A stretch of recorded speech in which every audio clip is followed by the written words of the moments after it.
नमस्कार. मी प्राध्यापक डॉक्टर गजानन शेंडगे. आज आपल्याला कर्ज पुरवठ्याच्या विविध संकल्पना याबाबत मार्गदर्शन करणार आहे.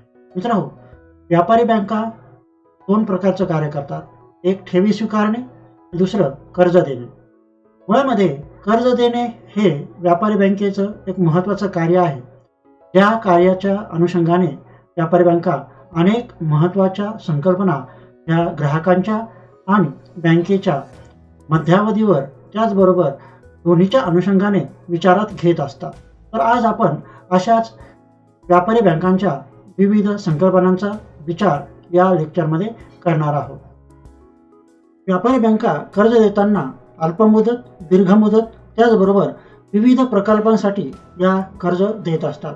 प्रत्येक कर्ज पुरवठा करताना व्यापारी बँका जे महत्त्वाचे निकष लावतात त्या निकषाच्या अनुषंगाने महत्त्वाच्या संकल्पना पुढे येतात. त्यापैकी काही संकल्पना आपण या ठिकाणी आज बघूया. मित्रांनो, आज पहिली जी काही संकल्पना आहे ती आहे प्राधान्यक्रम क्षेत्र कर्ज पुरवठा संकल्पना.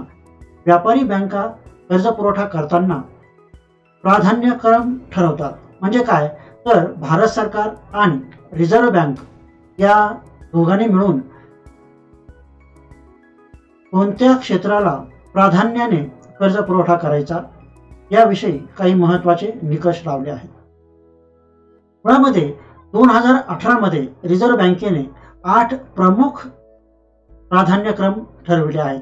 ज्या प्राधान्यक्रमाच्या अनुषंगाने रिझर्व्ह बँक ही व्यापारी बँकांना कर्ज पुरवठा करण्यास सांगत असते. मित्रांनो, ह्या रिझर्व्ह बँकेने व्यापारी बँकेने केलेला कर्ज पुरवठा मुळामध्ये कोणकोणत्या प्राधान्यक्रम क्षेत्राला करावायचा आहे ते आपण या ठिकाणी थोडक्यात पाहूया.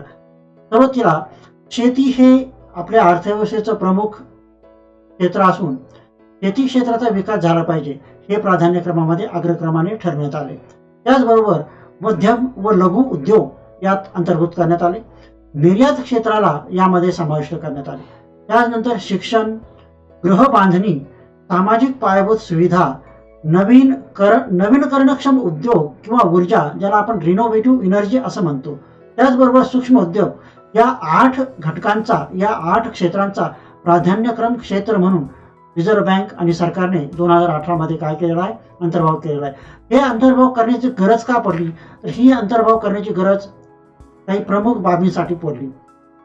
जेणेकरून अर्थव्यवस्थेसाठी आपल्याला या ठिकाणी माहिती आहे की अर्थव्यवस्थेमध्ये बेकारी जर कमी केली तर रोजगार निर्माण होऊ शकतो. मुळामध्ये बेकारी आणि रोजगार ह्या एकाच नाण्याच्या दोन बाजू आहेत. जर बेकारी असेल तर रोजगार कमी असतो आणि रोजगार वाढला तर बेकारी कमी होते. म्हणजेच अर्थव्यवस्थेमध्ये जर विविध क्षेत्रामध्ये रोजगार वाढवायचा असेल तर त्या ठिकाणी प्राधान्यक्रम देऊन कर्ज पुरवठा केला पाहिजे. दुसरा आहे भांडवल निर्मिती. भांडवल निर्मिती झाली तर उद्योगांना चालना मिळेल. उद्योगांना चालना मिळाली तर सेवा क्षेत्रामध्ये युक्ततम मनुष्यबळाचा विकास होईल, जेणेकरून शैक्षणिक सुविधांचा सुद्धा या ठिकाणी अंतर्भाव केलेला आहे. मित्रांनो, पुढचं जे काही कार्य आहे ते आहे बिगर प्राधान्यक्रम क्षेत्र कर्ज पुरवठा. ही संकल्पना मुळामध्ये जे 8 प्राधान्यक्रम ठरवले होते, जे 8 प्राधान्यक्रम क्षेत्र ठरवले गेले, त्या व्यतिरिक्त जे बिगर प्राधान्यक्रम क्षेत्र आहेत त्यांना करावायचा हा कर्ज पुरवठा. या ठिकाणी एक गोष्ट लक्षात घ्यावायची ती अशी की प्राधान्यक्रम ज्या क्षेत्राला ठरवलेला आहे त्या क्षेत्रामध्ये सामाजिक विकास, पायाभूत संरचना, विविध क्षेत्र ज्यातून रोजगार निर्मिती होईल, ज्यातून बचती होतील, ज्यातून उत्पादक कर्ज मिळतील, त्या सगळ्यांना प्राधान्यक्रम ठरवण्यात आलेला आहे. पण बिगर प्राधान्यक्रम क्षेत्र हे यामध्ये एक महत्वाची बाब अशी की म्हणजे याला सर्वसाधारण व्याज दराने कर्ज पुरवठा करावा लागतो. यामध्ये व्याज दर कमी होत नाही. सरकारी अनुदान कोणतंही या बिगर प्राधान्यक्रम क्षेत्राला कर्ज पुरवठा करताना बँकेला मिळत नाही. त्याचबरोबर यात फक्त आणि फक्त नफ्याच्या हेतूने कर्ज पुरवठा केला जातो. अशा प्रकारे बिगर प्राधान्यक्रम क्षेत्रांना कर्ज पुरवठा केला जातो. आता मुळामध्ये या 2 संकल्पना झाल्यानंतर बँकेची महत्वाची जी काही कर्ज पुरवठा संकल्पना आहे ती आहे सुरक्षाधिष्ठित कर्ज पुरवठा. सुरक्षाधिष्ठित कर्ज पुरवठा म्हणजे काय ते जाणून घेण्या अगोदर आपण बँकेचे जे काही प्रमुख तत्व आहेत त्यामध्ये सुरुवातीला येतो बँकेचा तरलता तत्व, तरलता किंवा रोखता तत्व, त्यानंतर आहे बँकेचं लाभता तत्व आणि शेवटी असतं बँकेचं सुरक्षितता तत्व. सुरक्षितता तत्व हे बँकेचं सगळ्यात मुख्य तत्व आहे, जेणेकरून बँक कर्ज देताना आपलं कर्ज कितपत सुरक्षित वापस येईल किंवा हे कर्ज सुरक्षित किती राहील या हेतूने बँका प्रयत्न करत असतात. मित्रांनो, बँका ज्या प्रमुख बाबीसाठी कर्ज देतात ते सर्वसामान्य प्रमुख बाबी, त्याला तारण किंवा गहाणखत करावं लागतं. आजकाल बँका प्रत्येक गोष्टीचं तारण ठेवल्याशिवाय कर्ज देत नाही. त्यामध्ये मग गृह कर्ज असेल, त्यामध्ये मग प्लॉट खरेदी असेल, त्यामध्ये कार किंवा अल्पमुदतीचं कर्ज असेल. थोडक्यामध्ये बँक प्रत्येक प्रकल्पाला कर्ज देताना तारण किंवा गहाणखत करून घेत असते.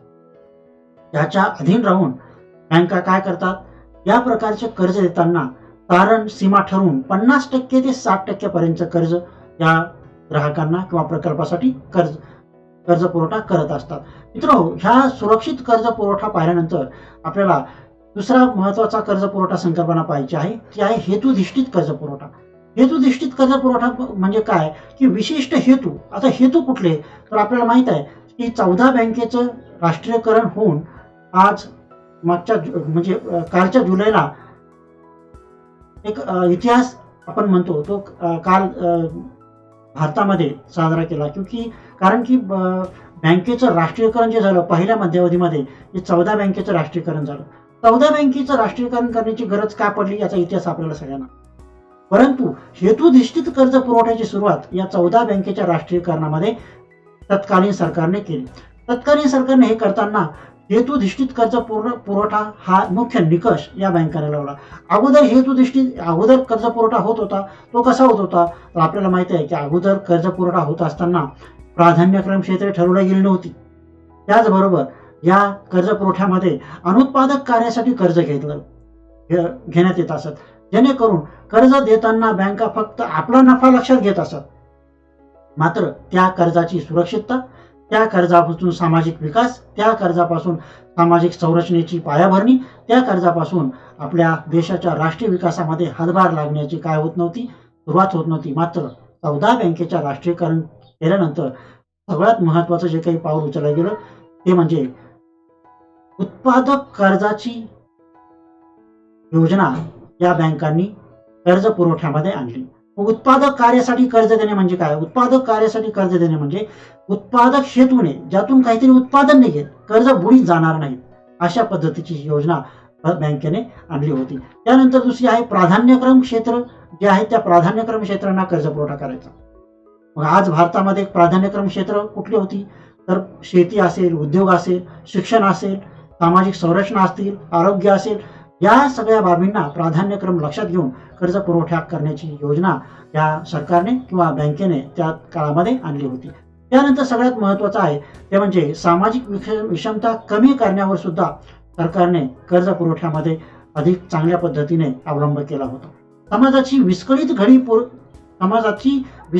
घडी जागेवर आणण्यासाठी शासनाने आणि आरबीआयने महत्वाचे पाऊल उचलले. ते म्हणजे ज्या उद्योगामधून, ज्या रोजगारक्षम कार्यवाहीमधून सामाजिक विषमतेची दरी कमी होईल त्या रोजगारक्षम कार्याला कर्ज पुरवठा करायचा, असा बँकेचा हेतुधिष्ठित कर्ज पुरवठा नावाचा हा जो काही प्रकार होता तो लक्षात येईल. त्यानंतर पुढची संकल्पना आहे ती म्हणजे ब्रिज लोन. तर ब्रिज लोन म्हणजे नेमकं काय, तर ब्रिज लोन ही एक बेसिक संकल्पना आहे ज्यामध्ये अल्पकालीन खर्चासाठी लागणारी रक्कम आणि दीर्घकालीन कर्ज यामधील अंतरा इतके कर्ज वाटप करणे म्हणजेच ब्रिज कर्ज होय. ब्रिज कर्ज याचा अर्थ असा की 2 कालावधीमध्ये एक पूल बांधणी होय. म्हणजे काय, जोपर्यंत एखाद्या ग्राहकाला कायमस्वरूपी कर्जाचा स्रोत उपलब्ध होत नाही तोपर्यंत त्याला ह्या ब्रिज लोनच्या सहाय्याने त्याच्या अल्पकालीन खर्चासाठी जी काय रक्कम लागते ती खर्चाची रक्कम बँकेकडून देणे होय. यामध्ये मुळामध्ये हे एक अल्पकालीन कर्ज असतं, 1 वर्षाचा कालावधी यामध्ये असू शकतो आणि याला व्याजदर मात्र अधिक असतो. थोडक्यात नैमित्तिक खर्चाच्या अनुषंगाने अपुऱ्या पडणाऱ्या निधीची पूर्तता यातून होत असते. जर आपल्याकडे कर्जाचा कोणताही स्रोत नसेल तर आपण ब्रिज लोन एखाद्या प्रकल्पासाठी या ठिकाणी घेऊ शकता. आता ब्रिज लोन पाहिल्यानंतर दुसरं सगळ्यात महत्वाचं जे काही संकल्पना यामध्ये आहे ते आहे रोख निधी प्रमाण राखीव व वैधानिक. आपल्याला माहित आहे की रिझर्व्ह बँक दोन प्रकारच्या संकल्पना आपल्या पतनियंत्रणासाठी वापरत असते. त्या दोन प्रकारच्या महत्वाच्या संकल्पना त्या कर्ज पुरवठ्यामध्ये फार महत्वाच्या असतात. बँका आपल्याला कर्ज देतात, पण बँका कर्ज देताना दोन महत्वाच्या बाबी रिझर्व्ह बँक त्यांच्याकडे ठेवते. त्यातली पहिली बाब जी आहे ती म्हणजे रोख राखीव निधीचं प्रमाण. तर रोख राखीव निधीचं प्रमाण म्हणजे काय? तर रोख राखीव निधीचं प्रमाण म्हणजे प्रत्येक बँकेला आपल्या जमा झालेल्या ठेवीपैकी काही ठेवी रिझर्व्ह बँकेत ठेवाव्या लागतात. मग ह्या रिझर्व्ह बँकेत ठेवी ठेवण्याचं प्रमाण हे रोख राखीव निधीचं प्रमाण असतं. मुळामध्ये प्रत्येक जे काही व्यापारी बँका असतात त्या व्यापारी बँका ठेवीदारांनी त्यांच्याकडे जो जमा केलेला असतो तो बँकेची संपत्ती असते. बँकेच्या संपत्ती ठेवीपैकी बँकेच्या नियमाप्रमाणे रोख रक्कम स्वरूपामध्ये रिझर्व्ह बँकेत जमा करावी लागते. त्या प्रमाणाला रोख राखीव निधीचं प्रमाण असे म्हणतात.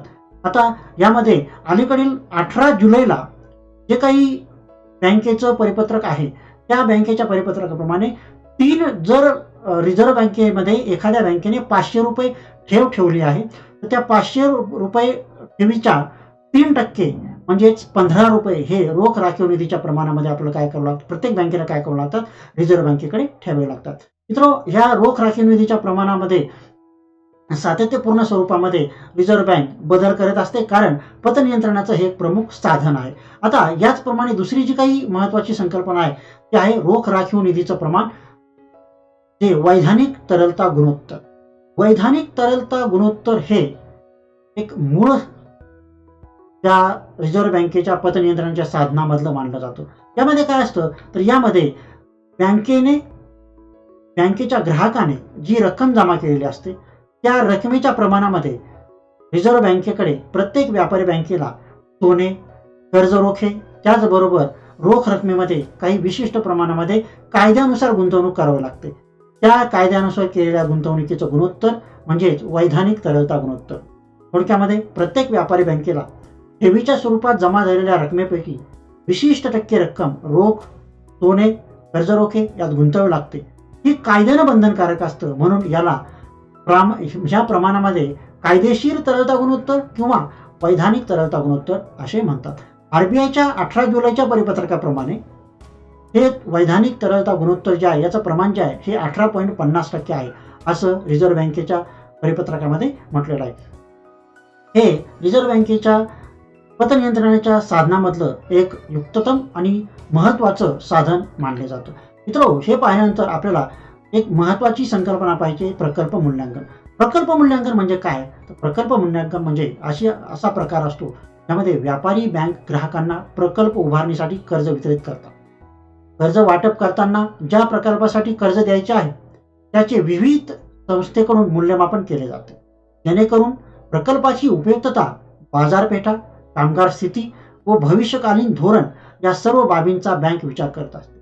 त्याचा यामागचा हेतू एकच असतो की हे कर्ज सुरक्षित असले पाहिजे, हे कर्ज सुरक्षित वापस आले पाहिजे, जेणेकरून बँकेच्या कर्जबुडीचा कर्जबुडीचे जे काही प्रमाण आहे ते प्रमाण कमीत कमी व्हावे आणि इतरही ग्राहकांना जमा झालेल्या कर्जाच्या निधीवरून कर्ज देता यावे. म्हणजेच प्रकल्प मूल्यांकन हे बँकेने कर्जाच्या सुरक्षिततेसाठी करून घेतलेला एक महत्वाचा उपाय असतो. हे पाहिल्यानंतर आपल्याला आजच्या आधुनिक काळामधली सगळ्यात महत्वाची जी काही संकल्पना आहे ती पाहायची आहे, ती म्हणजे क्रेडिट मॉनिटरिंग. आजच्या आधुनिक काळामध्ये क्रेडिट मॉनिटरिंग हे बँकेचं एक महत्वाचं हत्यार बनलं आहे. म्हणजेच काय तर बँका कर्जदाराला कर्ज देताना कर्जदाराची एकंदरीत सगळं माहिती, कर्जदाराची माहितीमध्ये सगळ्यात महत्वाची माहिती आहे कर्जदाराचा क्रेडिट स्कोअर. आज मॉडर्न जमान्यामध्ये क्रेडिट स्कोअर नावाची एक महत्वाची संकल्पना आहे, जेणेकरून एखाद्या कर्जदाराला कर्ज पाहिजे असेल तर बँका त्याचा क्रेडिट कोड तपासतात. त्यांच्या क्रेडिट स्कोअर काय आहे तर बँकेने त्या ग्राहकाच्या पॅन कार्ड, तसंच पगारपत्र, त्याने आधी घेतलेले कर्ज आणि त्याची इतर ठिकाणची गुंतवणूक याचा हिशोब पाहता एक तयार केलेला पद्धतशीर आकृतिबंध असतो. जो आकृतिबंध हे ठरवतो की तो ग्राहक कर्ज घेण्यास, कर्ज फेडण्यास, त्याचबरोबर कर्जाची योग्य कार्यवाही करण्यास पात्र आहे की अपात्र आहे. या ठिकाणी आपल्याला दिसत असेल की क्रेडिट स्कोअर हा नेहमी 700च्या वर असला पाहिजे. आता चांगलाच क्रेडिट स्कोअर हा 680च्या पुढे असला तरी चालतो. मात्र क्रेडिट स्कोअर हा 630च्या किंवा 600च्या जवळपास किंवा त्याच्यावरून कमी जर असेल तर बँका तुम्हाला क्रेडिट स्कोअर तपासून कर्ज देण्यास टाळाटाळ करतात. त्याला वाटतं बँक आपल्याला कर्ज का देत नाही. मात्र बँकेचे हे जे काही महत्वाचं हत्यार आहे, हे साधन आहे. ह्या साधनांच्या जोरावर बँका सर्वसाधारणपणे त्या ग्राहकाची पत किती आहे, कर्ज फेडण्याची पत किती आहे, त्याचबरोबर कर्ज घेण्याची पत किती आहे हे ठरवत असतात. म्हणून बँका तुमच्या पगारपत्रकाच्या हिशोबाने, तुमच्या कामाच्या ज्या ठिकाणी तुम्ही काम करताय त्या ठिकाणच्या लेटर हेडच्या अनुषंगाने या सगळ्या बाबी तपासून पाहत असते. त्याला क्रेडिट मॉनिटरिंग असे म्हणतात. हे क्रेडिट मॉनिटरिंग बँकेला कर्ज ज्याला कर्ज द्यायचं आहे त्या कर्जदात्याविषयी, त्या कर्ज प्राप्तकर्त्याविषयीची यथोचित सगळी माहिती बँकेला पुरवित असते. आता ही माहिती पुरवल्यानंतर बँकेचा सगळ्यात महत्वाचा वाटा जो असतो तो ग्राहकांचं हित असतं. दुसरी जी काही महत्वाची संकल्पना आहे ती आहे बँक दर.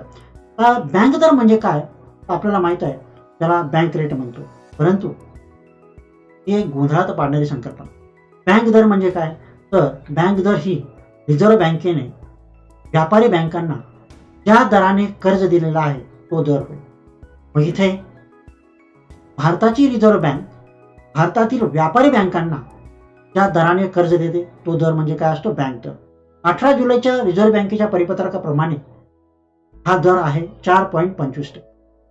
आता दुसरी महत्वाची संकल्पना आहे रेपो रेट. रेपो रेट ही संकल्पना थोडी किचकट आहे, तितकीच सोपी सुद्धा आहे.